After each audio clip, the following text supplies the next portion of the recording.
आप सभी का बहुत-बहुत स्वागत है। जिस चीज़ के लिए हम इंतज़ार कर रहे थे कि केंद्रीय विद्यालय संगठन का ऑफ़िशियल नोटिफ़िकेशन कब आएगा, मैंने आपके सामने ओपन किया है kvsangathan.nic.in। ये ऑफ़िशियल वेबसाइट है केंद्रीय विद्यालय संगठन की। आज 2 तारीख को इसके ऊपर detail advertisement, direct recruitment of officers, teaching, non teaching staff के दोनों जो नोटिफ़िकेशंस है वो अपलोड हो चुके हैं, या मैं रीड मोर पे क्लिक करके इस तरह से इनको व्यू कर सकता हूँ। सबसे पहले हम देखते हैं स्कीम एंड सिलेबस दिया है। ये अराउंड 120 पेजेस का है, जिसमें सभी पोस्ट के लिए जो भी सिलेबस होगा वो सारा सिलेबस यहाँ पे दिया हुआ है। मेरे चैनल के डिस्क्रिप्शन में भी आपको गूगल लिंक मिल जाएगी, जहां से भी आप डाउनलोड कर सकते हैं।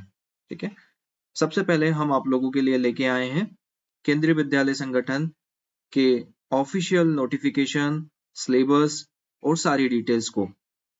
आप यहाँ पे देख सकते हैं प्राइमरी टीचर्स के लिए इन्होंने अलग से नोटिफिकेशन निकाला है। पीआरटी के लिए ये 11 पेज का नोटिफिकेशन है। इसमें जो हमने बताया था सेम वही है, 6414 नंबर ऑफ पोस्ट अवेलेबल है प्राइमरी टीचर्स के लिए। ये डिटेल नोटिफिकेशन है।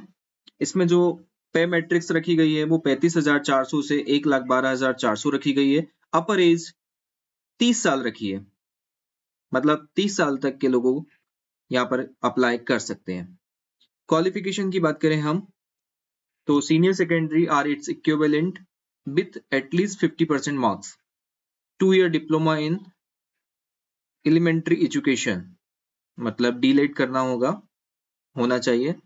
Otherwise senior secondary or it's equivalent with 50% 4 year bachelor elementary BEd, मतलब जो बीएड 4 साल का होता है जो किसी कोर्स के साथ होता है वो वाला यहाँ पे होना चाहिए। इसके अलावा सेम वही है, ग्रेजुएशन में भी है, ग्रेजुएशन वाला भी अप्लाई कर सकता है। But who has acquired qualification of bachelor education by NCT recognized institute shall be considered for appointment as a teacher in class 1st to 5th provided the persons so appointed as a teacher shall mandatory undergo a 6 month bridge course।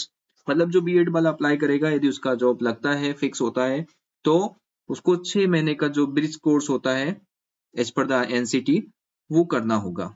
मतलब यहाँ पे देखा जाए तो BEd वाला भी apply कर सकता है, डीएलएड और बीएड दोनों अप्लाई कर सकते हैं। मिनिमम जो परसेंट है वो 50% रखा गया है। जो आपका सीनियर सेकेंडरी है या ग्रेजुएशन, दोनों में 50% होना चाहिए, दोनों में या दोनों में से एक में जो भी है आपका उस हिसाब से होना चाहिए। आपका जो इंग्लिश और हिंदी मीडियम है यहाँ पे रखा गया है। कंप्यूटर का आपको बेसिक नॉलेज होना चाहिए। इस पे रिलैक्सेशंस भी दिए गए हुए हैं। जो आपकी अपर एज है उसमें एससी एंड एसटी के लिए 5 years, ओबीसी के लिए 3 साल का, women's all categories for teaching post PGT, TGT, librarian and PRT 10 years। KBS employ में जो है ऑलरेडी केबीएस में काम कर रहे हैं और वो अपने इस डायरेक्ट वैकेंसी के थ्रू जाना चाहते हैं तो उनके लिए कोई एज लिमिट नहीं है। ठीक है, ये सारा आपको डिटेल में मैं अपलोड करने वाला हूँ। आपको मेरे लिंक में नीचे मिल जाएगा, वहां से आप डाउनलोड कर सकते हैं। यहाँ पे डिस्क्रिप्शन दिया है कहाँ पर अवेलेबल है। हम बात कर रहे थे टेस्ट सिटी की, है ना। यहाँ पे आंध्र प्रदेश, असम, बिहार, गुजरात, हरियाणा, हिमाचल प्रदेश, जम्मू, झारखंड, कर्नाटक, केरला, मध्य प्रदेश। मध्य प्रदेश के अंदर भोपाल, ग्वालियर, इंदौर, जबलपुर, सागर, सतना, उज्जैन, इन सिटीज में एग्जाम होगा और ऑनलाइन टेस्ट होगा। सीबीटी ऑनलाइन टेस्ट होगा। ठीक है, ये इंफॉर्मेशन यहाँ पे हमको दी गई है। मैं आप ही के साथ पढ़ते जा रहा हूँ। इसका जो हम फीस की बात कर रहे थे, कितनी फीस होगी? 1500 रुपए फीस होगी। इस एप्लीकेशन फॉर्म की जो फीस होगी वो 1500 रुपीज होगी। और ये 5 दिसंबर 10 बजे से 26 दिसंबर 2022 रात को 11:59 तक अवेलेबल होगा। बाकी इंफॉर्मेशन डिटेल में दी हुई है, एक बार आप रीड आउट कर सकते हैं। सेकेंड, हम देखते हैं पीआरटी के अलावा जो बाकी वैकेंसीज हैं उसके लिए इन्होंने अलग से नोटिफिकेशन दिया है।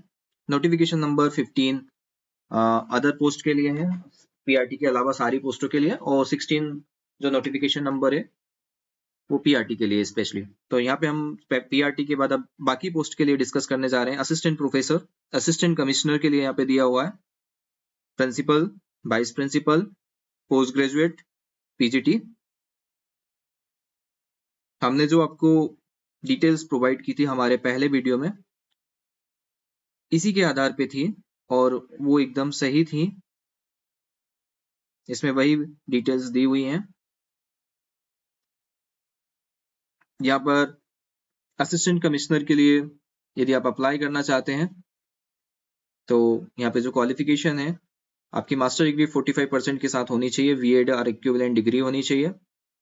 यहाँ पे जो आपका एक्सपीरियंस है वो प्रिंसिपल के तौर पे होना चाहिए, जहाँ आपकी सैलरी 15,600 से 39,000 के ग्रेड पर होने चाहिए, और एटलीस्ट 3 ईयर का एक्सपीरियंस होना चाहिए। कंप्यूटर का जो बेसिक नॉलेज है वो आपको होना चाहिए।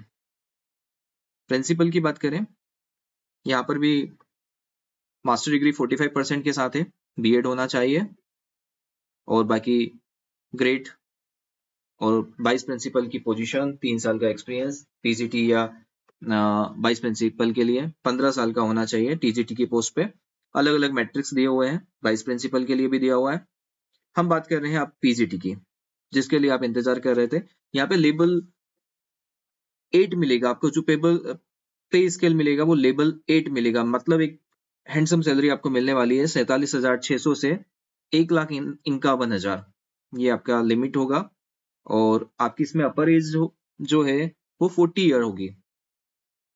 सभी कैटेगरीज के लिए 40 अपर लिमिट होगी। हाँ, जो रिलैक्सेशन है वो अलग से होंगे, पर जो अपर लिमिट है वो 40 ईयर्स है फॉर पीजीटी के लिए। ठीक है, अब यहाँ पे क्वालिफिकेशन की हम बात करें, अब जिस पोस्ट के लिए आप अप्लाई कर रहे हैं उसमें आपका पीजी होना जरूरी है विथ 50% मार्क्स के साथ। यहाँ पे लिखा हुआ है पीजीटी इंग्लिश के लिए इंग्लिश होना चाहिए, पीजीटी हिंदी के लिए हिंदी और Sanskrit in Hindi as a one of the subject at graduate level पे भी होना चाहिए।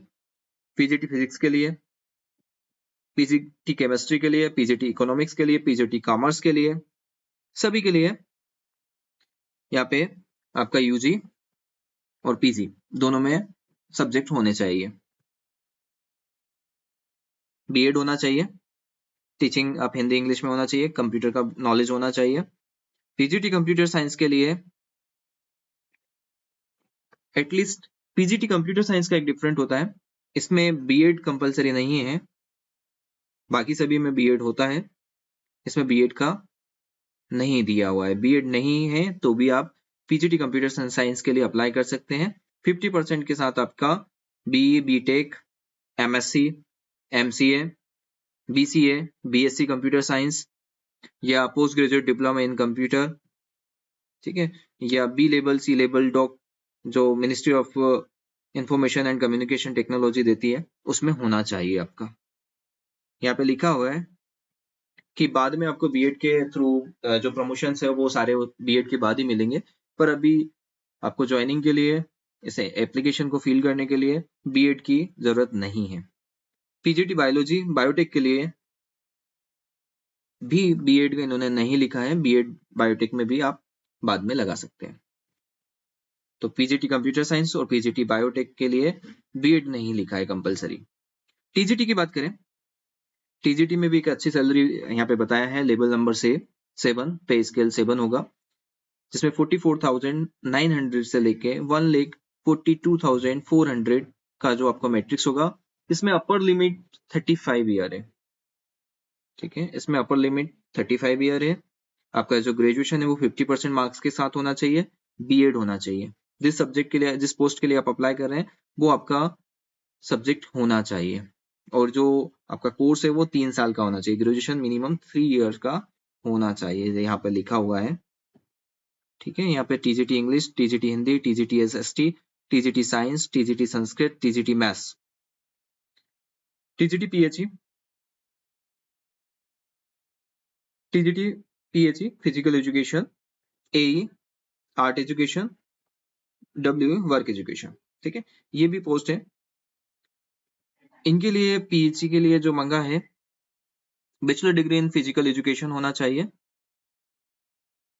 AE के लिए 5 year recognized diploma in drawing and painting, ठीक है, या इससे इक्विवेलेंट जो भी आपकी डिग्री है वो होना चाहिए। कंप्यूटर का नॉलेज सभी में मांगा गया है, बेसिक नॉलेज होना चाहिए। WE वर्क एक्सपीरियंस के लिए जो आपका है वो electrical gadget and electronics, 3 year diploma after higher secondary in electrical electronic engineering from an institution recognized by a state government of India. Degree in electrical or electronics engineering from a recognized university. Graduate in electrical or electronic engineering from a recognized university. ठीक है, working knowledge होना चाहिए और 1 year का practical experience आपको workshop and factory में होना चाहिए। कंप्यूटर की वो भी जरूरी है नॉलेज। लाइब्रेरियन के लिए भी एक अच्छा पैकेज है यहाँ पे, लेवल 7 का ही मिलेगा, सभी TGT ग्रेड में आते हैं। इससे पहले की जो हमने बात की थी वो भी सब TGT लेवल 7 में ही आते हैं। लाइब्रेरियन के लिए यहाँ पे लाइब्रेरी साइंस में उसको ग्रेजुएट होना चाहिए, है ना, डिप्लोमा या लाइब्रेरी में होना चाहिए। प्राइमरी टीचर्स के लिए लेवल 6 होता है, इसमें 35,400 से 1,12,400 इसका पे मैट्रिक्स बताया और मैक्सिमम एज 30 साल बताई है, जो कि हम अभी पहले भी डिस्कस कर चुके हैं। फाइनेंस ऑफिसर के लिए लेवल 7 ही होगा, TGT ग्रेड के बराबर होगा, एज 35 होगी, MCOM BCOM 50% के साथ होना चाहिए और ऑडिट का एक्सपीरियंस होना चाहिए, 3 साल का एक्सपीरियंस रखा गया है।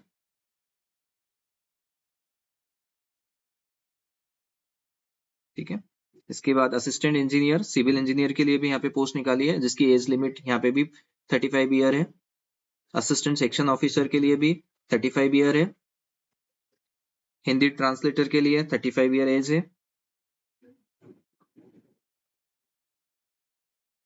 सीनियर सेक्रेटेंडेंट असिस्टेंट के लिए लेवल 4 है, 25,000 से 81,000 तक। ठीक है, इसमें LDC UDC की जो पोस्ट हैं उनके लिए है ये। Stenographer, junior secretariat assistant, age relaxation यहाँ पे आपको जो पहले बताया था उसी तरह का है। SC ST के लिए 5 ईयर, OBC के लिए 3 ईयर और वुमेन्स के लिए 10 ईयर्स। ये सारी चीजें यहाँ पे हैं। EWS के लिए यहाँ पे दिया हुआ है 10%। ठीक है, तो उसके जो क्लॉज है भारत सरकार के हिसाब से कि 8 लाख से ज्यादा की इनकम नहीं होना चाहिए, 5 एकड़ से ज्यादा जमीन नहीं होना चाहिए, रेसिडेंशियल फ्लैट 1000 स्क्वायर फीट से ज्यादा का नहीं होना चाहिए। ठीक है, तो ये यदि फुलफिल करते हैं आप तो आप EWS के लिए भी एलिजिबल हो सकते हैं। टेस्ट सिटीज लगभग वही है जो हमने PRT के लिए डिस्कस की थी। इन मध्य प्रदेश के अंदर भोपाल, ग्वालियर, इंदौर, जबलपुर, सागर, सतना, उज्जैन जो बड़ी सिटीज है उनको सभी को रखा गया और CBT ही होगा, कंप्यूटर बेस्ड टेस्ट होगा। यहाँ पे हर पोस्ट के लिए अलग अलग एग्जाम फीस रखी है। असिस्टेंट कमिश्नर के लिए 2300 रुपीज, प्रिंसिपल के लिए 23, वाइस प्रिंसिपल के लिए 23, मतलब इन तीनों पोस्ट के लिए 2300 है। बाकी सभी पोस्ट के लिए 1500 रुपीज है। PGT, TGT, librarian, PRT, assistant section officer और हिंदी ट्रांसलेटर। इसके अलावा जो ऑफिस के लिए जो पोस्ट है SSA, स्टेनोग्राफर और जूनियर JSA, उसके लिए 1200 रुपए फीस है। और डेट वही है 5 दिसंबर 2022 से 26 दिसंबर 2022। मैं ये अटैच कर रहा हूँ अपने लिंक में, नीचे आपको गूगल ड्राइव के रूप में दे रहा हूँ, आप लोग यहाँ से इसको डाउनलोड कर सकते हैं और डिटेल स्टडी करें। यदि आपको कोई दिक्कत आए, कोई प्रॉब्लम है तो आप हमारे ईमेल पे मेल करें, हम आपका उसका रिप्लाई करेंगे। Thank you so much.